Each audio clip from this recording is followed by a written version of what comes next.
ਇਹ ਚੱਕ ਕੇ ਲੈ ਜਾਂਦੇ ਨੇ। ਇਹ ਗਾਹਾਂ ਇਹਨਾਂ ਦਾ ਫੈਕਟਰੀਆਂ ਨਾਲ ਲਿੰਕ ਹੁੰਦਾ, ਫੈਕਟਰੀਆਂ ਨੂੰ ਇਹ ਰਿਓ ਸਾਰਾ ਦਿੱਤਾ ਜਾਂਦਾ।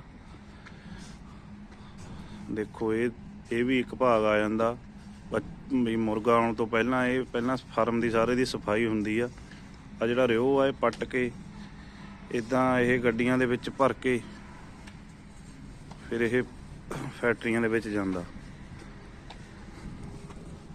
ਆ ਦੇਖੋ ਪਿੱਛੋਂ ਸਫਾਈ ਹੈ, ਹਜੇ ਪੂਰਾ ਸਾਫ਼ ਨਹੀਂ ਹੋਇਆ। ਹਜੇ ਇਹ ਆ ਰਿਓ ਚੱਕ ਕੇ ਇੱਥੇ ਝਾੜੂ ਵੱਜਣਾ, ਝਾੜੂ ਵੱਜ ਕੇ ਫੇਰ ਕਿਤੇ ਜਾ ਕੇ ਹਜੇ ਤੇ ਪੂਰੀ ਕਲੈਰਿਟੀ ਹੋਣੀ ਆ। ਆ ਦੇਖੋ ਗੱਡੀ 'ਚ ਭਰ ਰਹੇ ਨੇ ਬੰਦੇ।